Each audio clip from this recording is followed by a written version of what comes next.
सूरह मुल्क की कहानी कुरान की सूरह नंबर 67। सूरह मुल्क, जिसे बादशाह का सूरह कहा जाता है, एक बहुत ही महत्वपूर्ण सूरह है। यह इंसान को उसकी जिंदगी, मौत और आखिरत परलोक के बारे में गहराई से सोचने की दावत देती है। इसमें अल्लाह की ताकत, रहमत और इंसानों के लिए सबक दिए गए हैं। आइए इसकी एक कहानी के रूप में समझें।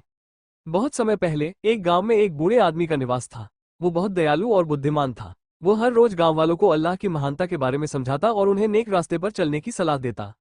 एक दिन गांव के कुछ नौजवान उसके पास आए और बोले, बाबा, आप हमेशा हमें अल्लाह की बातें बताते हैं, लेकिन हम इसे कैसे समझें? क्या सच में वो इतना बड़ा और शक्तिशाली है? बूढ़े आदमी ने मुस्कुराते हुए कहा, आओ, मैं तुम्हें एक कहानी सुनाता हूँ जो अल्लाह की महानता और उसकी बनाई दुनिया के बारे में बताएगी। पहला सबक, जिंदगी और मौत का मकसद। उसने कहा, अल्लाह ने तुम्हें जिंदगी दी ताकि वो तुम्हारी आजमाइश करे कि तुम कौन अच्छे काम करते हो। लेकिन याद रखो, ये जिंदगी हमेशा के लिए नहीं है। एक दिन तुम्हें मरना है और अपने कामों का हिसाब देना है। सोचो, क्या तुमने अपनी जिंदगी को नेक कामों से सजाया? नौजवान सोचने लगे कि वे अपनी जिंदगी में कितनी बार गलतियां करते हैं और बेकार कामों में समय गंवाते हैं। दूसरा सबक, अल्लाह की ताकत। फिर बूढ़े आदमी ने आसमान की ओर इशारा करते हुए कहा, क्या तुमने कभी सोचा है कि यह आसमान बिना किसी खंभे के कैसे खड़ा है? यह अल्लाह की ताकत है। वो हर चीज को देखता और संभालता है। वो पक्षियों को उड़ने की ताकत देता है और सितारों को चमकने का हुक्म देता है। नौजवान हैरान होकर आसमान की ओर देखने लगे और महसूस किया कि यह सब इंसान की शक्ति से परे है। तीसरा सबक, सजा और इनाम। बूढ़ा आदमी बोला, अल्लाह ने नेक लोगों के लिए जन्नत बनाई है जहां हर खुशी है, लेकिन जो उसके हुक्म को नहीं मानते उनके लिए अजाब है। सोचो, क्या तुम अल्लाह को नाराज करना चाहोगे?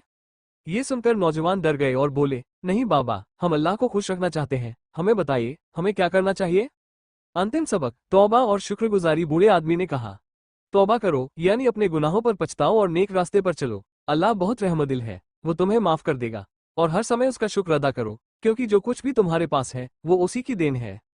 नौजवानों ने उस दिन से सूरह मुल्क को रोज पढ़ने का संकल्प लिया। उन्होंने अपनी जिंदगी को बेहतर बनाने और अल्लाह को राजी करने की कोशिश शुरू की। संदेश, सूरह मुल्क हमें जिंदगी और मौत के मकसद, अल्लाह की ताकत, नेक कामों की अहमियत और उसकी रहमत का एहसास दिलाती है।